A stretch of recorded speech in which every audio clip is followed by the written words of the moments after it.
Universal Christian network NCN TV के programme शेर व नगमा में आप तमाम नाजरीन, आज की शायरा, अदीबा और कालम नगार मोहतरमा आसनात कमल साहबा, गुलूकार और कंपोजर सागिर गिल और हमारे लीजेंडरी शायर नज़ीर कैसर साहब, हमें बहुत फख्र है कि आज वो हमारे साथ हैं। और मरूफ शायरा, अदीबा और कहानी नवीस, गीत नगार मोहतरमा विक्टोरिया साहबा, आप तमाम को खुशामदीद कहते हैं। याद रहे कि आज हमारा चौथा प्रोग्राम है शेर व नगमा का। इसमें एक शायर या शायरा होती हैं, उसके एक गुलूकार जो हैं वो उनके लिखे हुए गाने गाते हैं। और सागिर गिल साहब, आपको भी मैं आपका शुक्रिया अदा करूंगा कि आपने उनके गानों को कंपोज भी किया और इस वक्त गा भी रहे हैं। और इसके साथ साथ मैं शुक्रिया अदा करते हुए स्टेला जफर साहबा का, जो इस वक्त हमारे साथ और इस सारे प्रोग्राम को चला रहे हैं, रुए रवां हैं। तो स्टेला साहबा, आगाज कीजिएगा आज के प्रोग्राम को। एक दफ़ा फिर सबको खुशामदीद कहते हुए हम प्रोग्राम का आगाज करते हैं। बहुत शुक्रिया। बहुत शुक्रिया सैमसन जावेद साहिबा। एनसीएन टीवी की जानिब से आपकी होस्ट अला जफर का आपको सलाम पहुंचे और आने वाले तमाम मोअज़्ज़िज़ मेहमानों को खुश आमदीद। सैमसन साहब ने सबका तारुफ तो करवा दिया है। बहुत ही खूबसूरत सीरीज लेके हम शेर व नगमा को प्रोग्राम लेके चले हैं और आज इस सिलसिले का गालिबन चौथा प्रोग्राम है। और आप सबको खुश आमदीद, जितने भी नाजरीन हमें देख रहे हैं या सुन रहे हैं। उम्मीद करते हैं कि आपको आज का प्रोग्राम बहुत अच्छा लगेगा, क्योंकि बहुत ही खूबसूरत शख्सियात हमारे साथ हमारे दरमियान मौजूद हैं। तारुफ हो गया है, लेकिन मैं फिर से करवाती चलूं। आज की जो मेन शख्सियत है हमारे साथ, वैसे तो सभी बहुत ही, जैसे सर ने कहा कि लेजेंडरी, हमारे साथ बहुत से अदबी हल्के में जाने पहचाने नाम है। तो असनात कमल साहिबा हमारे साथ मौजूद हैं।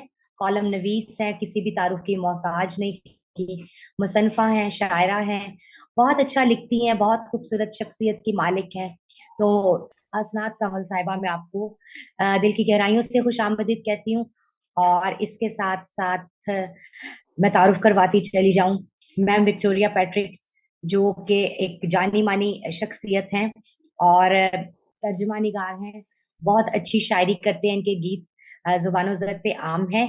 और जब भी हम दावत देते हैं तो ये आ मौजूद होती हैं, और इनकी मोहब्बत और प्यार और खलूस के लिए इनकी बहुत शुक्रगुजार हूँ।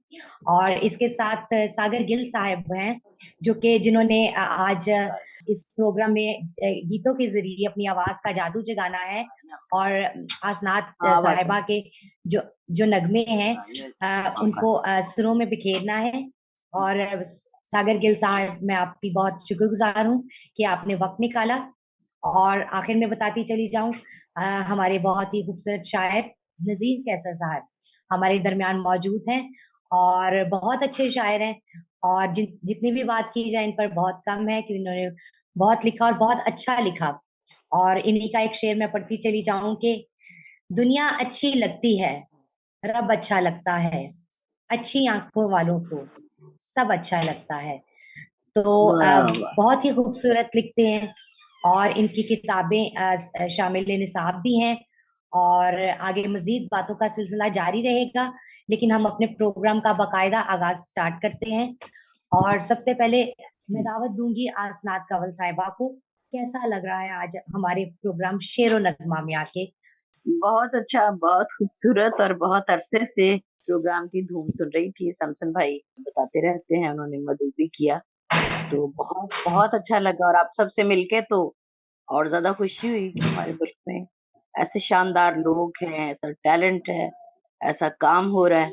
तो खुदावंद आप सबको बरकत दे। मैं बहुत खुश हूँ आज की शाम, खास तौर पे सर नजीर कैसर साहब का शुक्रिया, वो आज की शाम अवेलेबल हुए। उनकी खूबसूरत बातें हम सुनेंगे, मैडम विक्टोरिया और आप और सागर गिल जिन्होंने बहुत खूबसूरत गाया। मैं आप सबकी शुक्रगुजार हूँ आज की शाम आप लोग मेरे साथ यहाँ जब आए। और सैमसन भाई का खास तौर पे, क्योंकि उन्होंने इस सारे प्रोग्राम को अरेंज किया। मैं आप सबकी शुक्रगुजार हूँ। और बातें तो बहरहाल अब चलती रहेंगी। आप जो भी पूछेंगे, लाज़मी बात है मैं आपको बताऊँगी। जो मेरी अचीवमेंट्स हैं, जो मेरे काम हैं, जो कुछ मैंने लिखा है, जो कुछ किया है, जिसको आप लोग सराहते हैं, जो आपको पसंद आता है, यही हासिल-वसूल है, हुँ, यही ज़िंदगी है। मैं चाहूँगा बेशक। कि नज़ीर कैसर साहब, आप हमारा मान हैं, बल्कि पाकिस्तान का मान हैं।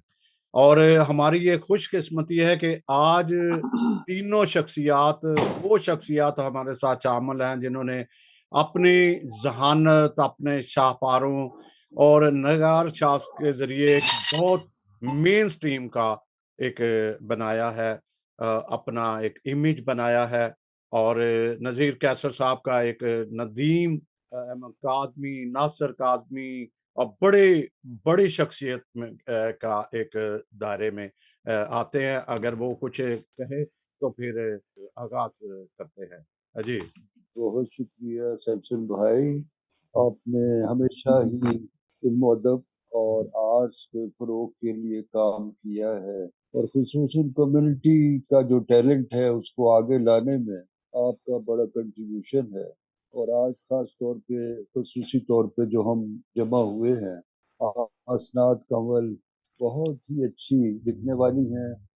शायरी और नस्र दोनों में उन्होंने बड़े कम अरसे में बहुत सी मंजिलें तय की हैं, जरा वो आगे बढ़ी हैं, तो उनसे मिलके हमेशा बहुत खुशी होती है उनका काम देख के।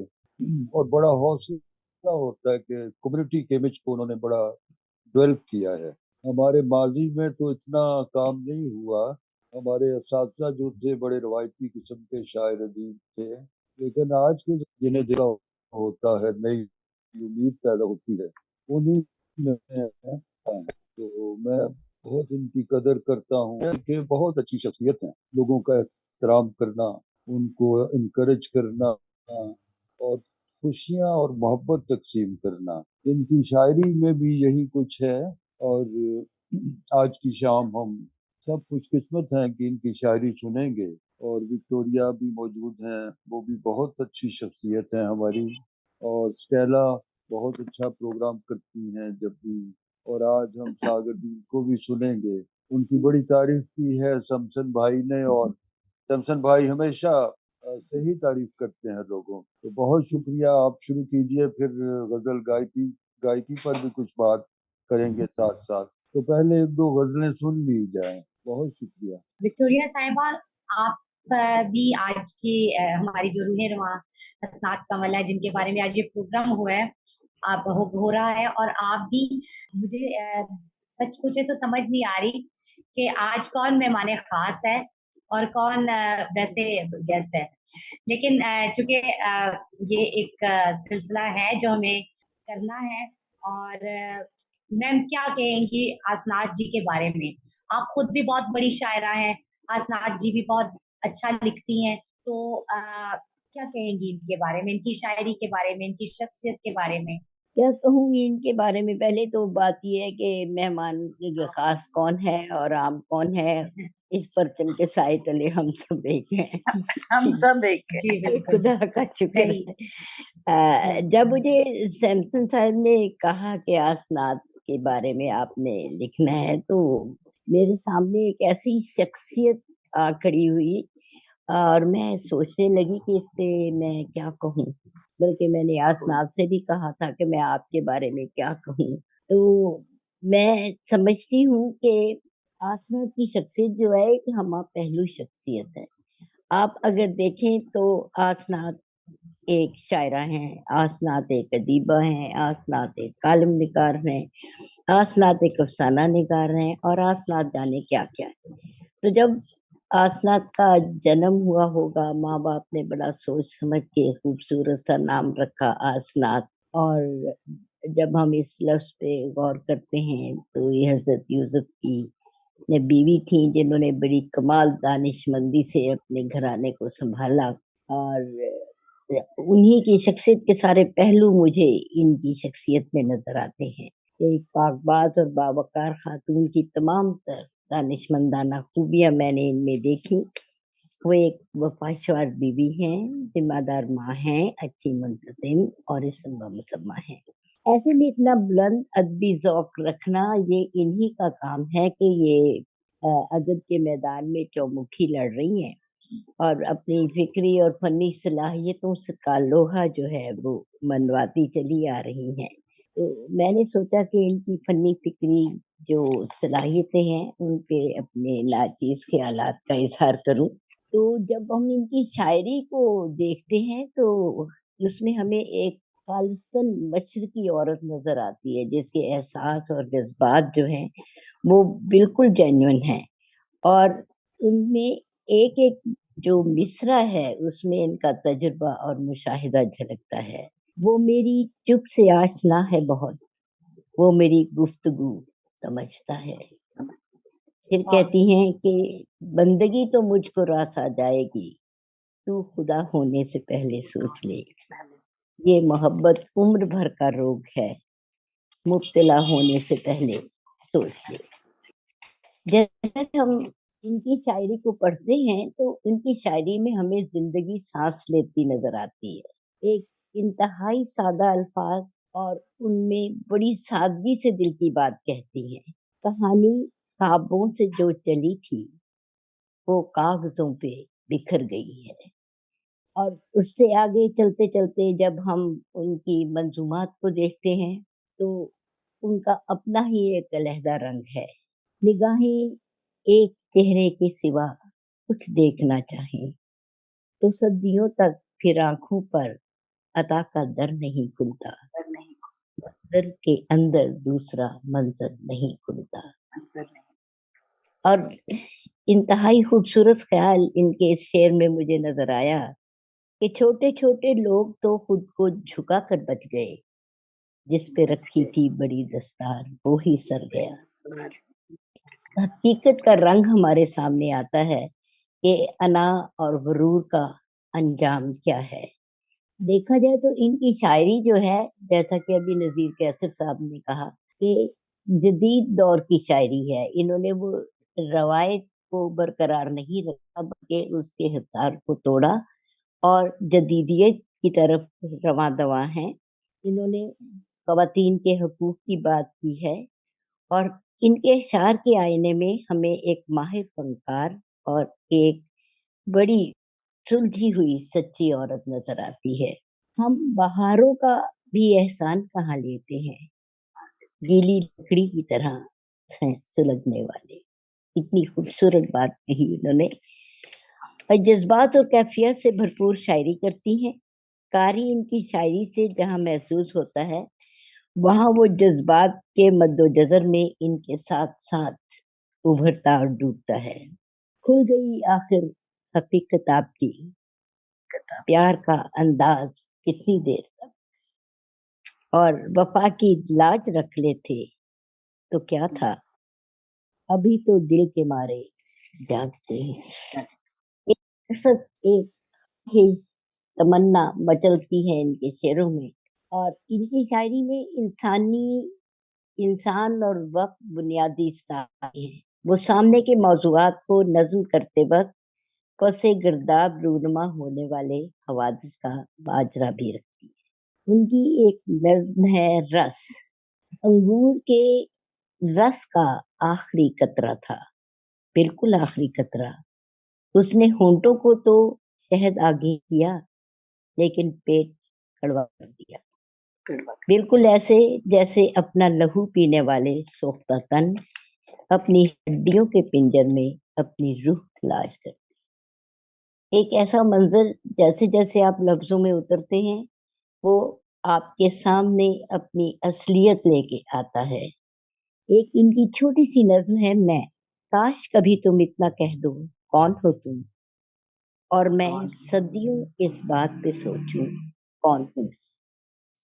अपनी ज़ात के हिसार से निकलने का ये जो एक ख़ास किस्म का की तड़प है, वो एक सिर्फ़ एक मिसरे में हम देखते हैं, कौन हूँ मैं? और जो दिल इनकी नज़्म है, वो तो बहुत ही खूबसूरत है, तड़पने को भी एक दिल ही है, सिसकने और सुलगने के अमल में, किसी अनजान लम्हे की कोई फ़रमारवाई, मोहब्बत में कहीं कोई जग हँसाई, सुलगने का धुआं जब आंख से बहने लगे तो जान लेना बिछड़ने और मरने को भी एक दिल चाहिए।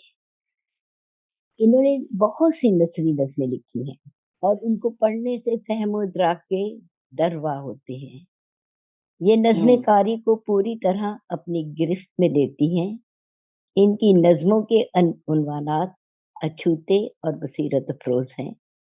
डार, दफन, आबाद, मुअम्मा, पुरसा, अमरबेल, अकामत, आदत, बेबसारत, दीगर हर उन्वान खुद अपनी दलालत करता नजर आता है। आसनाद कंवल को हमारे दौर की जो कद्दावर अदबी शख्सियात हैं उन्होंने भी सराहा है और उनको हम एक नजर देखेंगे। डॉक्टर अजमल नियाजी कहते हैं, ये कैसा कमाल है कि आसनाद कंवल के पास एक खुशबू है, मगर इसकी कई किस्में हैं। हर पढ़ने वाला समझता है कि ये इनकी पसंद की शायरी है। इस खूबसूरत शायरी का नाम आसनाद कंवल है। और डॉक्टर अख्तर शुमार कहते हैं, कंवल के मिसरों में खालिस्तन एक मशरकी खातून के एहसासात और जज्बात नुमाया हैं। वो जो देखती और सोचती है इसे शेरी कालिब में ढाल लेती है। इसके अलावा एक और बहुत कदावर शख्सियत जिस पर हमें फख्र है, यूसुफ नैय्यर साहब। उन्होंने फरमाया है कि मेरा ज़ाती ख्याल है कि औरत का मुशाहिदा ज़्यादा तेज और नज़र बड़ी अमीक होती है और ख़ास तौर पर रंगों का शऊर उनके यहाँ ज़्यादा होता है। आसनाद कंवल की शायरी अपने अंदर मतनव्वु रंग, ढंग और अफ़कारो अतवार रखती है। हुसैन मजरूह साहब यूं रकम तराज होते हैं कि आसनाद कंवल ने अपनी शेरी तगोदास में नज्म और गज़ल दोनों से इलाका किया है। हरचंद के अपने तख्लीकी बर्ताव के लिए इसने शेरी नज्म को पैराहन किया है, लेकिन गज़ल की तरतीब के बायस जा बजा इसकी नज़माना नसरियत में मिसरों की सी कैफियत है। करामत बुखारी साहब ने बहुत ही खूबसूरत अपनी ज़ात की तरह खूबसूरत अल्फाज इस्तेमाल किए। आसनाद कंवल फिक्री लिहाज से मजबूत और मरबूत नज़्म लिखती हैं। असली तकाज़े, अल्फाज का चुनाव, तशबीह इस्तारा का बरमहल इस्तेमाल और सादगी, सलासत और रवानी इन नज़्मों का खासा है। हमारी निसाई शेरी तारीख को अगर मुरतब किया गया तो बहुत कम नाम जिंदा रह पाएंगे, लेकिन आसनाद की जौलागा, इसकी नई सोच, नए मुशाहिदे और नई फिक्र से भरपूर शायरी जिंदा जावेद रहेगी। तो ये सारे खूबसूरत ख्यालात मैं उनके इस शेर पे ख़त्म करूँगी, जिसका कि उन्होंने अपनी ज़ात का और अपने फ़न का एतराफ़ करते हुए यूँ कहा है, मैं कंवल आज भी ज़िंदा हूँ हकीकत बनकर। मैं कंवल आज भी ज़िंदा हूँ हकीकत बनकर, जिसको दुनिया ना मिटा पाई वो तहरीर हूँ मैं, जिसको दुनिया ना मिटा पाई वो तहरीर हूँ मैं। हमारी दिली दुआएं आसनाद जी आपके साथ हैं। खुदावन आपको मज़ीद बामे अरूज तक पहुँचाए, आमीन। बहुत शुक्रिया विक्टोरिया साहिबा, आपने बहुत ही खूबसूरत अल्फाज में आसनाद साहिबा की शख्सियत को, उनकी शायरी को पेश किया। मेरे ख्याल से हमारे नाज़रीन अभी इनकी कुछ गायकी को सुनना चाहेंगे। सागर गिल साहब भी अपने बिल्कुल तैयारी के साथ मौजूद हैं, तो क्यों ना हम आसनाद जी की कोई गीत सुन लिया जाए। जी सागर साहब, आप। जी, आसनाद साहबा का लिखा हुआ एक छोटी बहर की गज़ल है, मैंने कोशिश की कंपोज करने की, तो आपको पेश कर रहा हूँ आप सबकी इजाज़त से।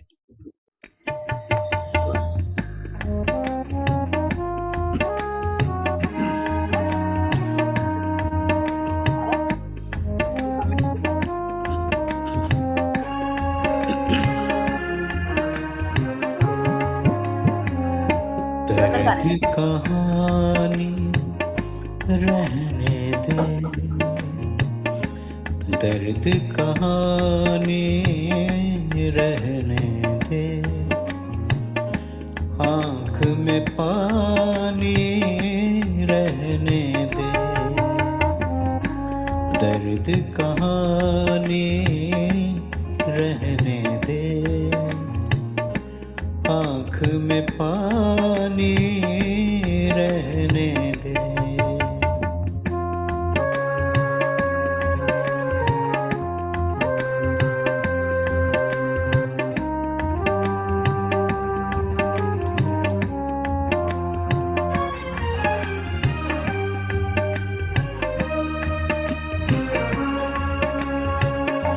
पतझड़ कल फिर आ जाएगा, पतझड़ कल फिर आ जाएगा, पतझड़ कल फिर आ जाएगा, पतझड़ कल फिर आ जाएगा।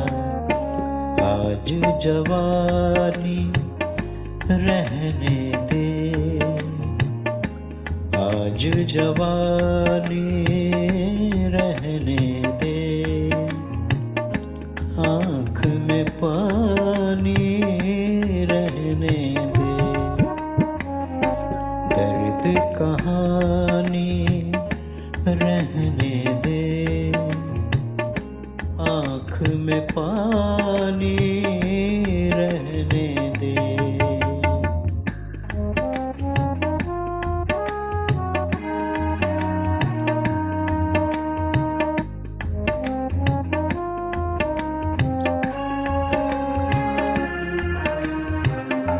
सांस तो आनी जानी है, सांस तो आनी जानी है, सांस तो आनी जानी है, सांस तो आनी जानी है। आनी जानी रहने दे, आनी जानी रहने दे, आँख में पानी रहने दे। दर्द कहानी रहने दे, आँख में पानी रहने दे।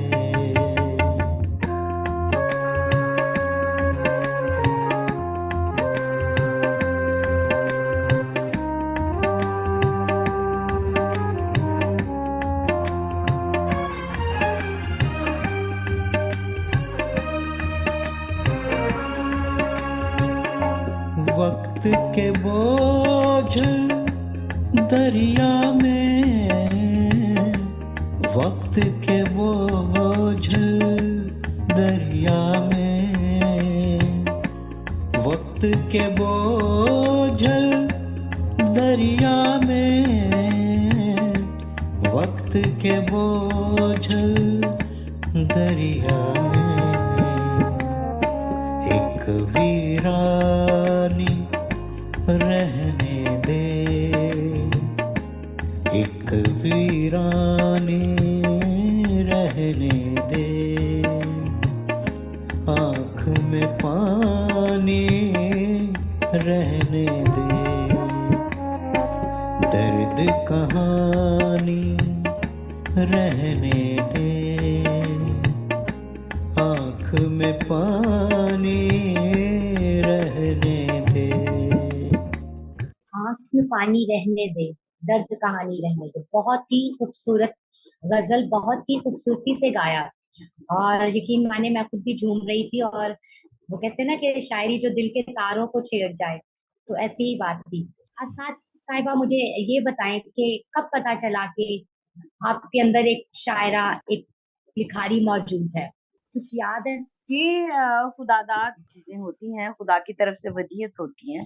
हमारा अपना इसमें कोई कमाल नहीं होता। हाँ, ये होता है कि जैसे एक दानिश्वर ने कहा था कि पत्थर में शेर है, तो शेर कैसे था कि उसने कहने लगा कि हम उसे तराश देंगे, तो वो साइड से वो जो पत्थर उतर जाएगा, बीच में से शेर निकल आएगा, रह जाएगा। तो ये एक टैलेंट होता है जो खुदा की तरफ से होता है कि हम वक्त जो है उसको आहिस्ता आहिस्ता निखारता, हम पे जाहिर करता है और हमें पता चलता है कि हमें ये सलाहियत बहुत छोटी क्लास में, मैं शायद 6th क्लास में थी, जब मुझे पता था कि मैं पढ़ने लिखने में दिलचस्पी रखती हूँ, क्योंकि घर में माहौल था, पढ़े लिखे लोग थे सारे, तो अखबारों में दिलचस्पी लेना और पढ़ना, और स्कूल की लाइब्रेरी पढ़ा, सारी किताबें तकरीबन उस ज़माने में पढ़ ली, और बहुत बहुत मतलब मैं एन्जॉय करती हूँ। उस ज़माने में मैं मज़मून लिख लिया करती थी काफ़ी बड़े-बड़े। लोग हैरान होते थे कि इतनी छोटी क्लास में इतने अच्छे और बड़े मज़मून लिख लेती।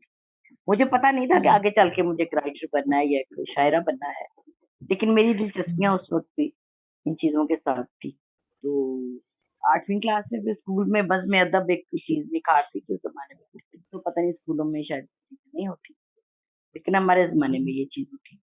मैट्रिक में हम बैतबाज़ी किया करते थे अपने स्कूल में, बाकायदा मुकाबला होता, उसमें हम अलफ़ से ये तक अशार जमा करते।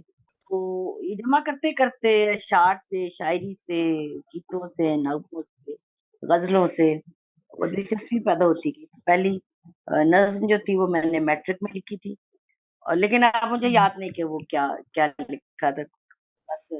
बस ज़माने के हाथों वो भी कहीं गुम हो गई।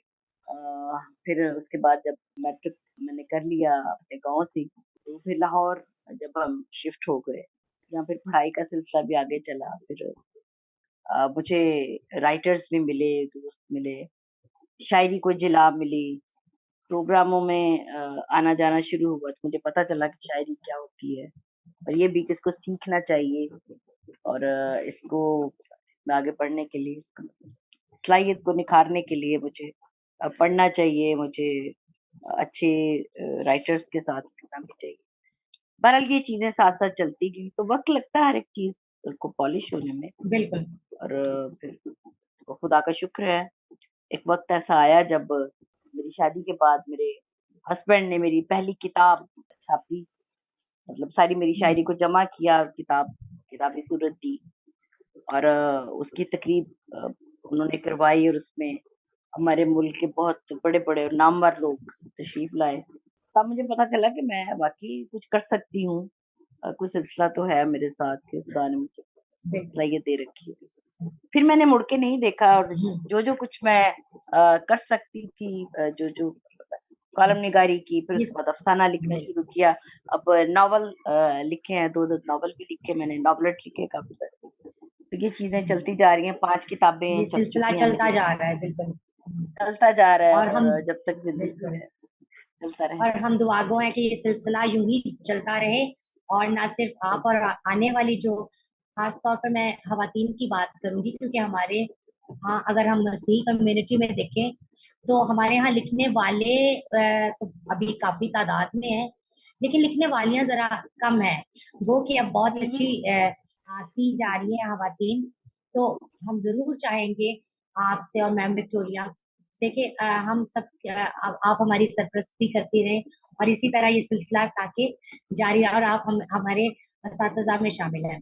नज़ीर कैसर साहब की तरफ मैं वापस आऊँगी। सर, आप असाद साहिबा की शायरी के मुतालिक मुख्तसरन बात करें, उनकी शख्सियत के मुतालिक, आप क्या कहेंगे?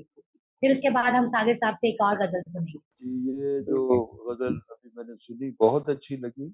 इसकी कंपोज़िशन भी बहुत अच्छी है, आवाज़ भी बहुत अच्छी है। और शमसन भाई ने पहले मुझे बताया था कि हमारे यहाँ जो गज़ल गायकी है, उस्ताद बरकत अली से लेके सहगल से, तलत महमूद से, मेहदी हसन, गुलाम अली तक, और फिर उसको बहुत क्या लाइट बात! अंदाज़ में जो जगजीत सिंह ने मुतारफ़ कराया गज़ल हाँ, को, तो बहुत, गज़ल जो बहुत, है बहुत। वो फिर अवामी लेवल पे बहुत फैली। और फ़िल्म में देखें अगर तो मदन मोहन ने बहुत खूबसूरत गज़लें कंपोज़ की हैं, लता ने हुँ, गाई हैं कुछ। तो जगजीत सिंह की जो गज़ल है, उससे मिलती-जुलती कंपोज़िशन है ये, बहुत लाइट, खूबसूरत, लफ्ज़ों को बस मज़ा आया। बहुत एक कल्चर्ड अंदाज़ में लोगों तक पहुँचाया गया। तो इस वक़्त मैं अपने इस प्यारे गायक को, सागर को कहूँगा कि गज़ल का मैदान बिल्कुल गायकी का खाली पड़ा हुआ है, वो ज़रूर इस तरफ कोशिश करते रहें और उनकी आवाज़ में, कंपोजिशन में वो बात है कि वो अवामी मकबूलियत हासिल कर लेंगे। तो आसनाद पर बहुत जामे तरीके से डिटेल में विक्टोरिया पैट्रिक साहबा ने बात की है। वो बहुत है, उसमें तमाम पहलू मिल जाते हैं हमें। लेकिन एक बात जो मैंने सरसरी की थी टेबल के नीचे कि वो खुशियाँ और मोहब्बत तकसीम करती हैं, तो उनकी शायरी में भी ये बात है। और हमारी शायरी जो है वली दखनी से मीर से नासिर काज़मी तक मायूसी की शायरी है। तो आसनाद के यहाँ ये भी एक पहलू है कि उम्मीद और मोहब्बत और एक खुशखबरी की शायरी है। तो ये एक बहुत अच्छा पहलू है कि बिल्कुल हम लोगों को अच्छे ख्वाब दे सकें, अच्छी उम्मीदें दे सकें। और शायरी जो है वो एक बाग में आप दाखिल होते हैं जब, तो वो बाग भी आप में दाखिल होना शुरू हो जाता है। तो बस ऐसी शायरी होनी चाहिए कि हम बागों की और नए सवेरों की खिड़कियां खोलते रहें और नई रोशनी हम तक पहुंचे। परिंदों की आवाजें बिल्कुल ये शायर को सुननी चाहिए, दरख्तों से बातें करनी चाहिए आप। और जब तक आप नेचर से नया रिश्ता कायम नहीं करेंगे, नई शायरी पैदा नहीं होगी। खुद क्राइस्ट ने यही किया कि उनकी गुफ्तगू तमाम शायरी है। बागों का जिक्र है, जैतून का, ताकिस्तान का, अंगूर की बेल का, बादलों का, दरियाओं का जिक्र है। ये तमाम शायरी है। तो नेचर से रिश्ता कायम करेंगे आप तो फिर नई शायरी पैदा हो सके। तो ये आसनात ने किया है। और मुझे और भी बहुत सी उम्मीदें हैं उनकी, हालांकि वो अब भी एक कामयाब शायरा हैं। तो बहुत अच्छा लगा मुझे खुद भी आप लोगों के साथ आज शामिल होकर। तो एक थैंक यू गजल और सर। सुनते हैं आप। जी बिल्कुल। जी सागर साहब, बहुत ही खूबसूरत आवाज में आपने बहुत शुक्रिया। इनकी गजल गाई, और हम उम्मीद करते हैं कि अब जो गाने वाले हैं वो भी इसी तरह हमें बहुत ही खूबसूरत गजल सुनने को मिलेगी। जी पेश कर रहा हूँ, लेकिन उससे पहले जरूर एक बात कहना चाहूँगा। जरूर। उम्मीद के ऊपर तो हम उम्मीद लगा के तो बैठे हैं खूबसूरत चीज़ें गाने के लिए और हंसी खुशी से रहने के लिए, लेकिन मेरे उस्ताद हसन गुलाम अब्बास, उनसे बात हो रही थी तो उन्होंने कहा कि बेस जो है हमारा जो है ना गम है, तो लिहाजा खुशी के नगमे थोड़ी देर के लिए तो अच्छे लगते हैं, लेकिन उसके बाद दोबारा हमें जो है ना ज़्यादा खुशी में भी हमें हमारे आंसू निकलते हैं। तो हमारा बेस जो है शुरू से जो कायम हुआ है आदम से, तो वो दुख ही है, तो लिहाजा दुख हमें ज़्यादा अट्रैक्ट करता है। तो उसी पे एक और खूबसूरत गज़ल इनकी लिखी हुई, बुझती आंखों जी। को ख्वाब क्या देते, उम्र भर का वाह। हिसाब क्या देते। क्या पेश बात करूं। है, बहुत खूबसूरत, बहुत खूबसूरत। जी जरूर। जी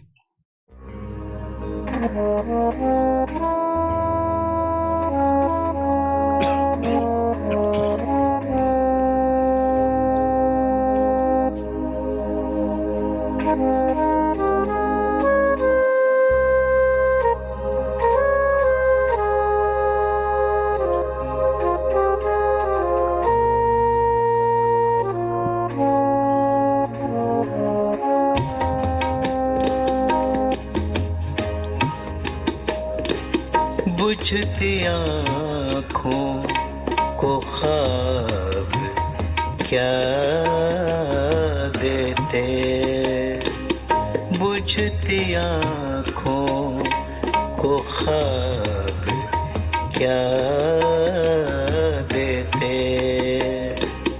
उम्र भर का हिसाब क्या देते, उम्र भर का हिसाब क्या देते, बुझती आँखों को ख्वाब क्या देते।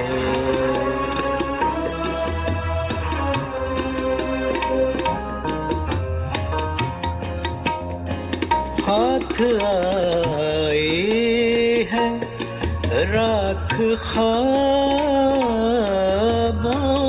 की हाथ आई है राख ख्वाबों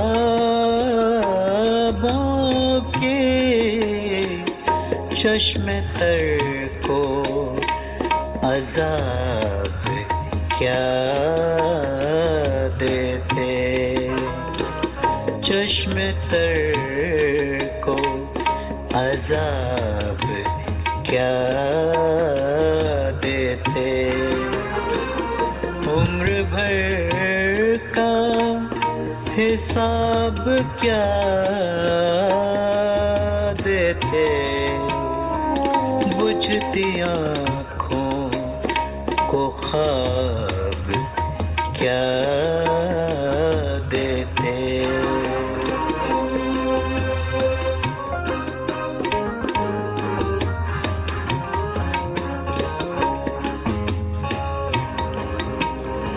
उसकी आँखों में थे सवाल बहुत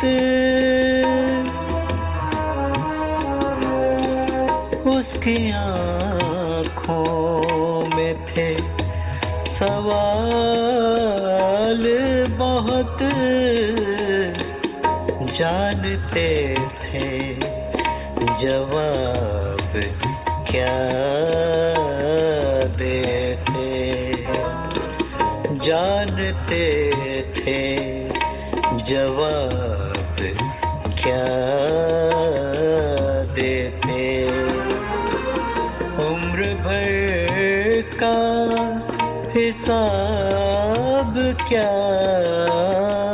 देते बुझती आँखों को ख्वाब क्या देते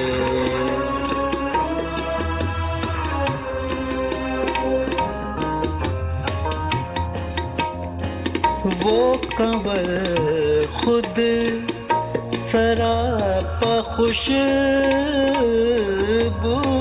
था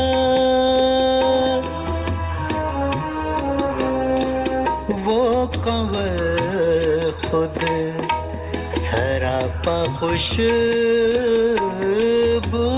था उसको बुए गुलाब क्या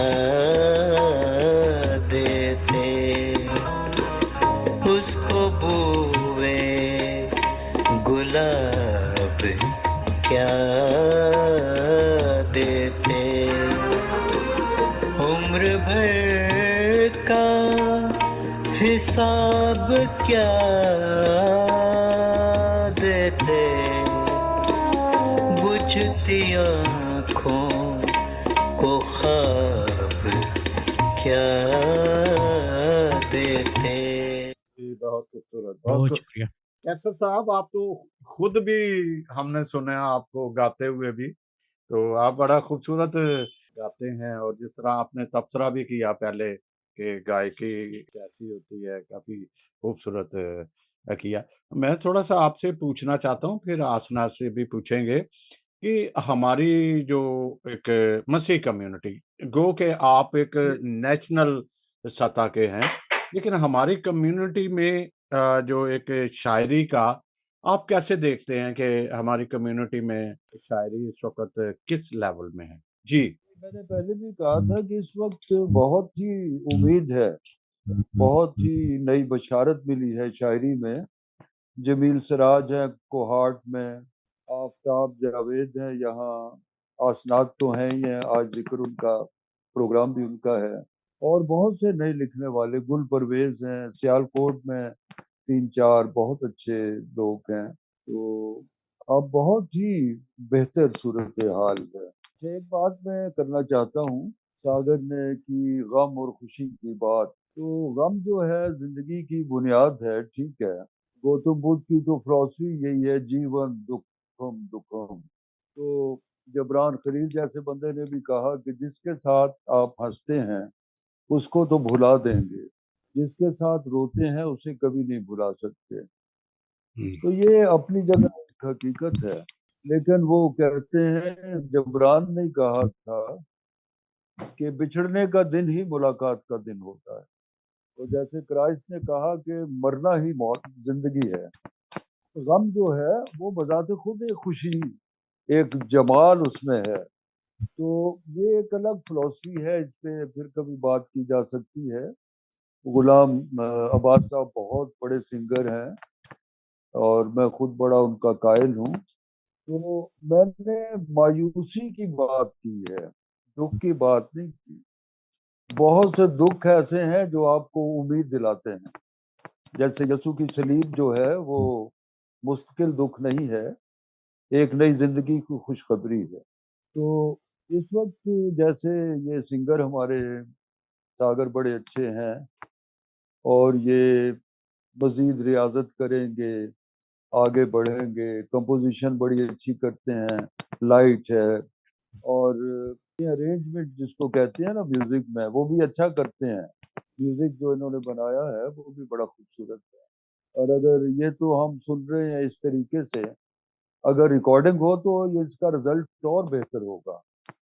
रिकॉर्डिंग में जहाँ पर आप मॉडर्न नई मशीनों से, पहले तो हमारे यहाँ 2 ट्रैक 4 ट्रैक मशीन होती थी रिकॉर्डिंग में, अब तो इसमें बड़ी सहूलतें हैं। बल्कि मजाक में कई लोग कहते हैं कि बेसुरे लोगों को भी आज क्या जो रिकॉर्डिस्ट है उसको सुर में ले आता है। तो सागर तो पहले ही सुर में है, तो ये तो और निखर सकते हैं और खूबसूरत हो सकते हैं अच्छी रिकॉर्डिंग में। और आसनाद के लिए कि उनकी गजलें गाई जाएं, एल्बम बने और ऐसे अच्छे लोग गाएं, लोगों तक पहुंचे, तो ये बड़ी एक अच्छी बात होगी। और सैमसन भाई, आपको बड़ी मुबारक कि आप हमेशा कोई ना कोई ऐसा प्रोग्राम करते हैं जिसमें आगे बढ़ने की उम्मीद और नए लोगों का तारुफ और जो अच्छे लोग हैं उनको लोगों तक पहुंचाना, ये बहुत बड़ा कंट्रीब्यूशन है आपका। और ये कम्युनिटी के लिए भी और मेन स्ट्रीम में भी ये चीजें जाती हैं। हमारी जो जिंदगी का बड़ा धारा है उससे भी आप जिंदगी को जोड़ते हैं, कम्युनिटी की जिंदगी को। तो ये बहुत बड़ा कंट्रीब्यूशन है आपका, तो इसके लिए हम बहुत शुक्रगुजार हैं आप। नजीर कैसर साहब, मेरी खुशकिस्मती है कि आप जैसे उस्ताद, बड़े शायर की सरपरस्ती जो है हमें हासिल है। और ये एक उम्मीद आगे बढ़ाती है हमें कि हम जाएं।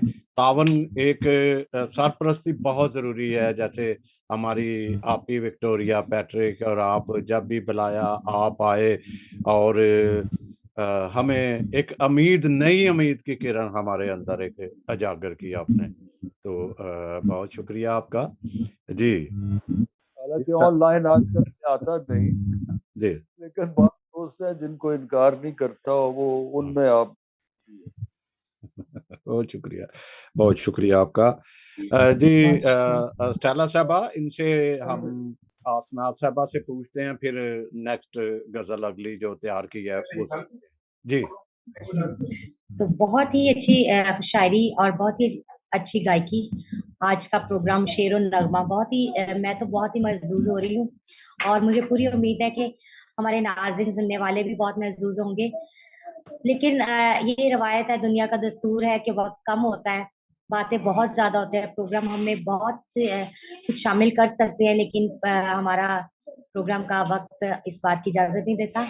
असनाद साहिबा, मुझे ये बताएं कि हमने अभी तक आपकी जितनी भी गजलें सुनी, जितनी भी शायरी सुनी, मुझे तो बहुत अच्छी लगी, दिल को छू लेने वाली, रूह को ताजगी देने वाली। ये बताएं कि आपने इतनी शायरी की, इतनी गजलें लिखी, आपकी अपनी पसंद का कोई शेर, कोई गजल आपको जो पसंद हो, उसके कुछ अशार, चंद बोल आप हमें सुनाएंगी? आसनाद साहबा, मैं अभी एक साथ साथ समेटना भी है, तो मैं ये भी चाहूंगा कि खवातीन की बहुत कम तादाद होना, उसकी उसकी वजह भी बहुत साथ कम है। जरूर बताइएगा, तो फिर हम आगे बढ़ते हैं। जी, मुझे इस बात पे हैरत है कि हमारी नौजवान लड़कियां इस तरफ क्यों नहीं मतलब आती। कॉलेजों यूनिवर्सिटियों में हालांकि इतने प्रोग्राम्स होते हैं, इतने मुशायरे होते हैं, मुज़ाकरे होते हैं, तो लड़कियों को इस तरफ आना चाहिए, हमारी बच्चियों को कि वो करें। और बहुत ही अफ़सोसनाक हद तक मैं तो कभी-कभी परेशान हो जाती हूँ कि हमारे बाद एक पौध को तैयार होना चाहिए ताकि शायरी का मैदान खाली नज़र ना आए। और हमें बच्चियों को अगर उनमें टैलेंट है तो उनको ये सहूलत फ़राहम करनी चाहिए। वालिदैन के लिए ये मैसेज है कि अपने बच्चों को ज़रूर इस तरफ राग़िब करें, अदब की तरफ, शायरी की तरफ, क्योंकि अदब जो है वो ज़िंदगी है। और मैं बिल्कुल। तो ये कहती हूँ कि अदब बाअदब बनाता है। तो अदब हुँ, शायरी और मौसीकी ये सारे आपस में लिंक है इनका, तो वो ज़रूर होना चाहिए क्योंकि हमारे यहाँ मर्द तो काफ़ी हैं लिखने वाले, खुदा का शुक्र है आगे भी बढ़ रहे हैं। लेकिन हमारी बच्चियाँ, हमारी लड़कियाँ इस तरफ नहीं आ रही। उनके हुँ। रुझान जो है ना वो बस या फिर तो वालिदैन या असनाद दोस्त हैं, शायद उन्हें एनकरेज नहीं जी। करते क्या? ये हसनात सोचती साहिबा, हूँ। आपने घर के माहौल की जैसे आपने बताया कि आपके ज़माने में तो लाइब्रेरीज़ थी स्कूलों में और बहुत से मौके आपको अपॉर्च्युनिटीज़ मिलती रही हैं। तो आजकल तो जैसे कि मैं उर्दू टीचर हूँ, तो हमारे यहाँ तो हुँ, बैतबाज़ी को भी प्रेफ़र नहीं किया जाता और ऐसे नहीं बिल्कुल। और अदबी हलकों का इस सिलसिले में क्या किरदार होना चाहिए? उनको कितना यानी कि हमारे जो ये उनको कितना प्लेटफ़ॉर्म देना चाहिए? हमारी जो गर्ल्स हैं या किस तरह नहीं हम ये जो शायर अदबी हज़रात, हल्के ख़वातीन और हज़रात जी, हमारे ये किस तरह अदबी हल्के मोटिवेट जो कर है सकते हैं? वो हमारी तरबियत गाहें तो हैं, हम सीखते हैं उन चीज़ों से। लेकिन जी, जी। दूसरी लड़कियाँ मतलब मुस्लिम लड़कियाँ बहुत हैं और अच्छी शायरी कर रही हैं। हुँ, लेकिन मैं बात कर हुँ, रही हूँ अपनी कम्युनिटी की, क्रिश्चियन बिल्कुल। बच्चियों की। हुँ, वो बहुत कम है मतलब लाहौर इतना बड़ा हुँ, शहर है, करोड़ों की आबादी का शहर है, लेकिन 3-4 के अलावा हमें बहुत बच्चियाँ नज़र नहीं आती, जो इस जी। मैदान में हो। और हमें ज़रूर उनकी हौसला अफ़ज़ाई करनी चाहिए, वालिदैन को भी करनी चाहिए, ताकि वो इस मैदान में हुँ, आएँ। और हमें जो इतनी बेरौनकी नज़र आती है, वो ज़रा हम कब तक आखिर शायरी करते रहेंगे? एग्ज़ैक्टली तो उन्हें किताबों से अब दूरी उन्हें आना चाहिए। सोशल मीडिया के नज़दीक और किताबों किताबों से से दूरी दूरी है। भी ये भी सबब जी, सागर साहब को माइक देती हूँ। सागर साहब बहुत जी एक खूबसूरत और ग़ज़ल हम सुनना जी चाहेंगे। बिल्कुल एक और खूबसूरत गज़ल इनकी लिखी हुई वो मिल भी जाए तो दस्ते सवाल मत रखना नज़र के सामने हिजरो वसाल ना मत रखना वाह! पेश करो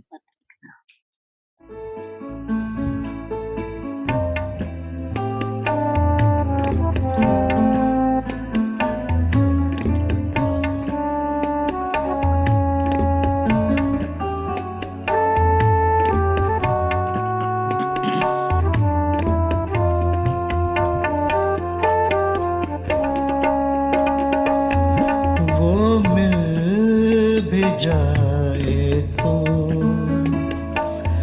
दस्ते सवाल मत रखना वो मिल भी जाए तो दस्ते सवाल मत रखना नजर के सामने हिजरो विसाल मत रखना वो मिल भी जाए तो दस्ते सवाल मत रखना नजर के सामने हिजरो विसाल मत रखना वो मिल भी जाए तो दस्ते सवाल मत रखना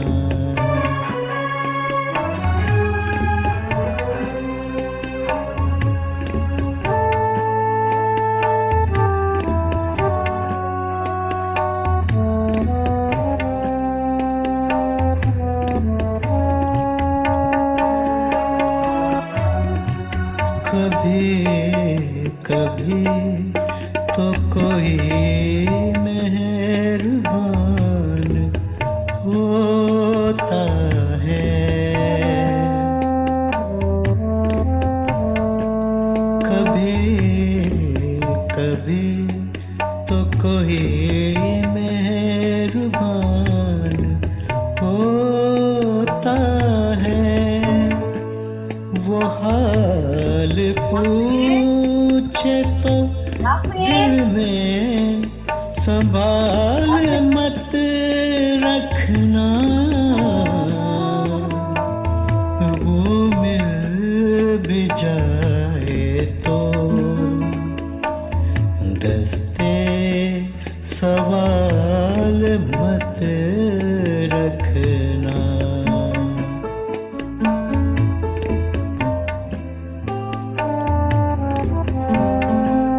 कदम कदम पे कोई सिलसिला है जख्मों का। कदम कदम पे कोई सिलसिला है जख्मों का। वफा के रास्ते पे रंजो मलाल मत रखना, वो मिल भी जाए तो दस्ते सवाल मत रखना।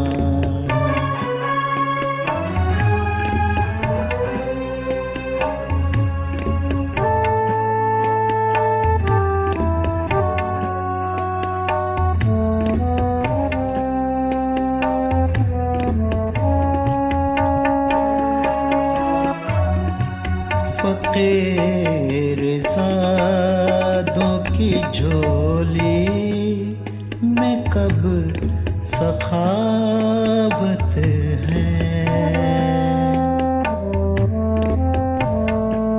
फकीर ज़ादों की झोली में कब सखावत है।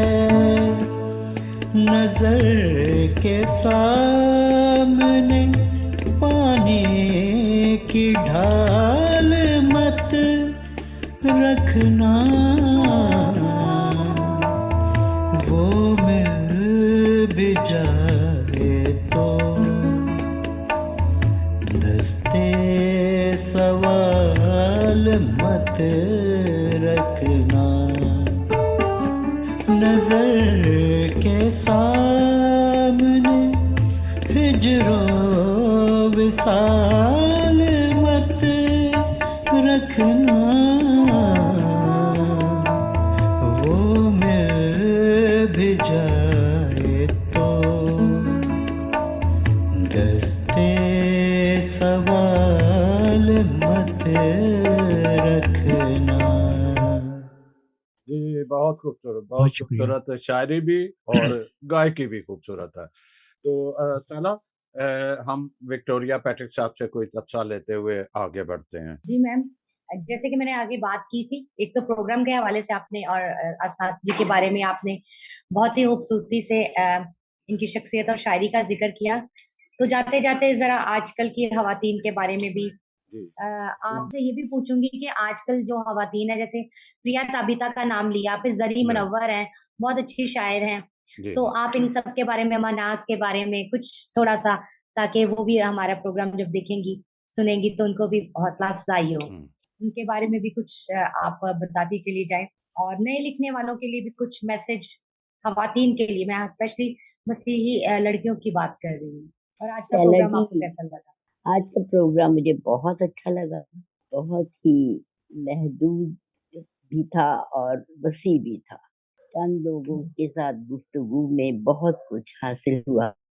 सैमसन जावेद साहब इस मामले में बहुत ही ज़्यादा दिलचस्पी रखते हैं लोगों को इंट्रोड्यूस कराने में, लोगों को बुलाने में, और बहुत अच्छा लगता है जब वो इतने प्यार से, इतनी इज्जत से बुलाते हैं तो खुद ब खुद इंसान जो है वो हाँ ही कहता है। तो खुदावंद इनके इस सिलसिले को बरकरार रखे, आप लोगों के तावन को भी। और जहाँ तक बात है खवातीन के लिखने की, तो मैंने देखा है कि बहुत सी बच्चियां जो हैं अपने तौर पे लिखती हैं, लेकिन उनको ना तो कोई वसाइल मिलते हैं जिनकी वजह से जिनसे वो इस्तेफादा कर सकें, ना ही सॉरी टू से हमारे जो बुजुर्ग हैं, मैं भी उनमें शामिल हूँ, हम उनको वक्त नहीं दे सकते, और मजबूरी ये है कि हमारे पास वक्त नहीं होता। रही बात बच्चों की, तो लड़कियों को ज्यादा घर वाले एनकरेज भी नहीं करते।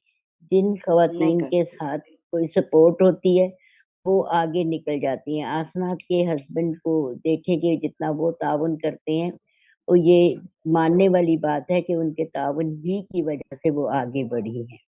मेरे हस्बैंड जब तक जिंदा थे, हम भी महफिलों में जाते थे, हर जगह जाते थे, किसी से मिन्नतें नहीं करना पड़ती थी कि हमें ले चलें, बल्कि कई दफा तो वो भी कहते थे कि चलो आज चलते हैं। जब मेरा नहीं भी जी चाहता होता था तो चलते थे, रास्ते में कोई मुशायरा हो रहा तो चलो इसमें घुस जाते हैं, अपना कुछ सुना देना। तो इस तरह से एनकरेजमेंट जब तक यानी नहीं सॉरी, होती।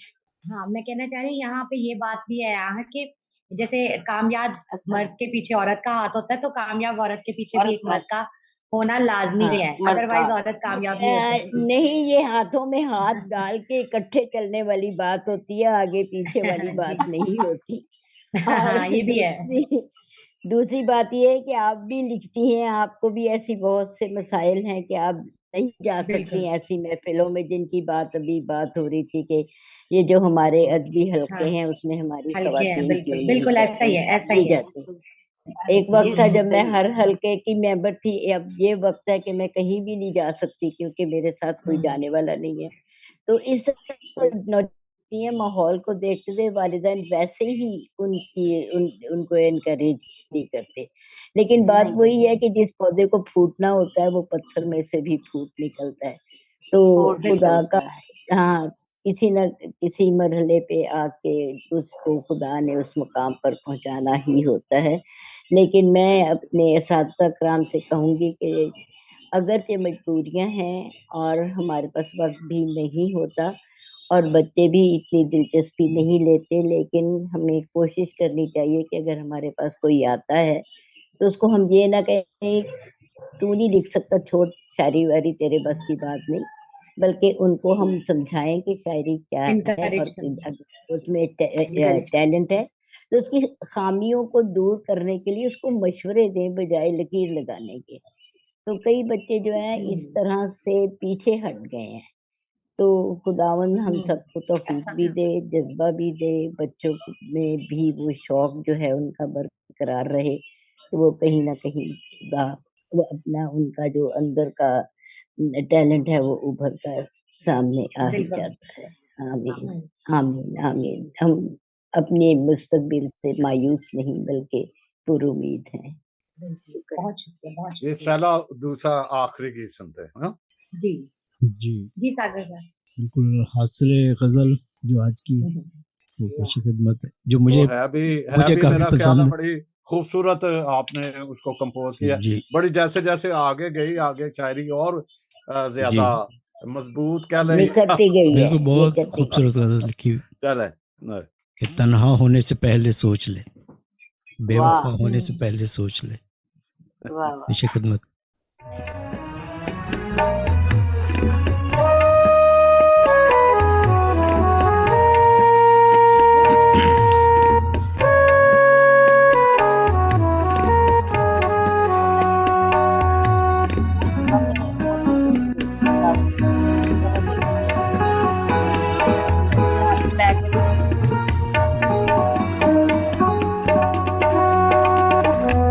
तन्हा होने से पहले सोच ले, सोच ले।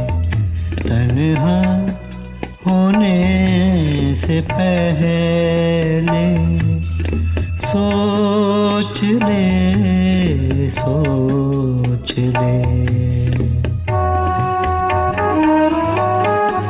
बेवफा होने से पहले सोच ले, सोच ले। तन्हा होने से पहले सोच ले, सोच ले।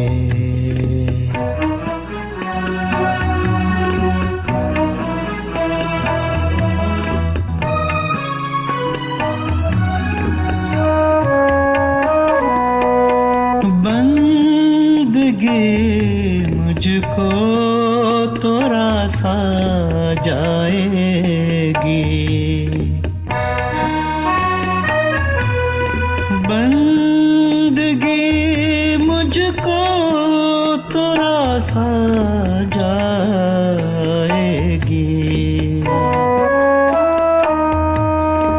तू खुदा होने से पहले सोच ले, सोच ले। तन्हा होने से पहले सोच ले, सोच ले।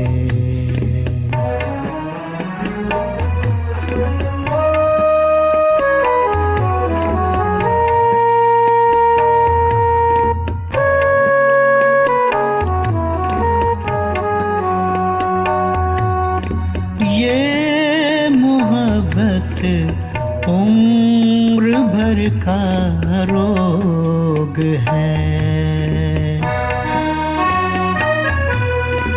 ये मोहब्बत उम्र भर का रोग है।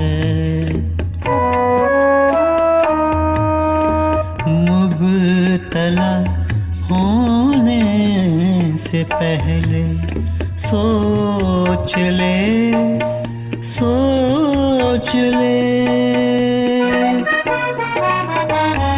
तन्हा होने से पहले सोच ले, सोच ले।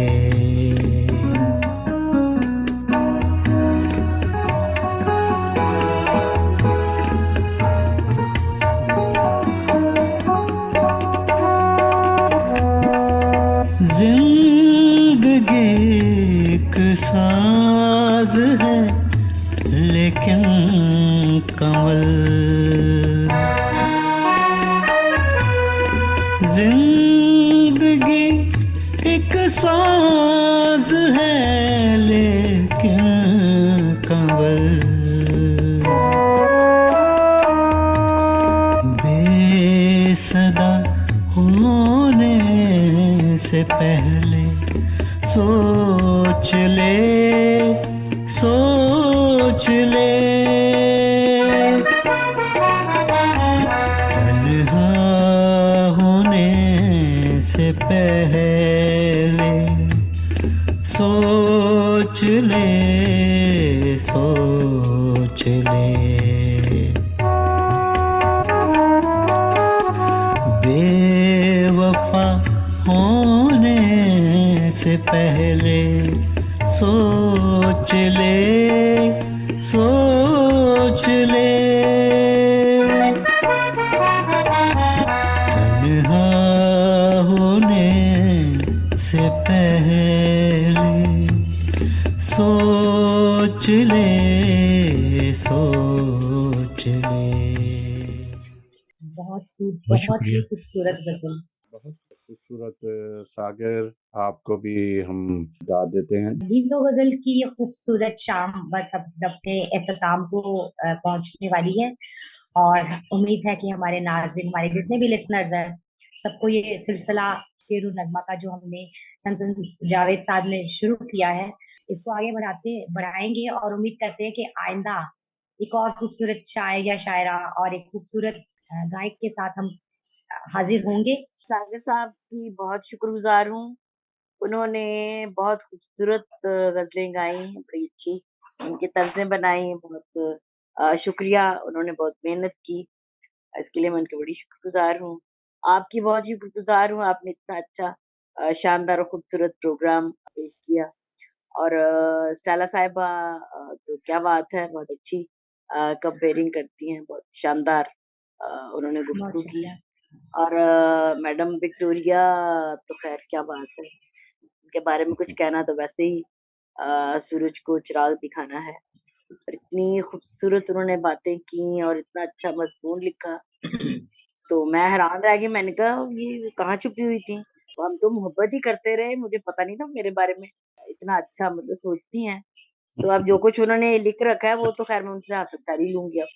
और मैं नज़ीर कैसर साहब की बहुत शुक्रगुजार हूँ, हमारे इतने बड़े लेजेंड बड़े सगीर के एक बहुत बड़े नामवर शायर, उन्होंने बहुत खूबसूरत बातें कही, मेरी बड़ी हौसला अफजाई हुई।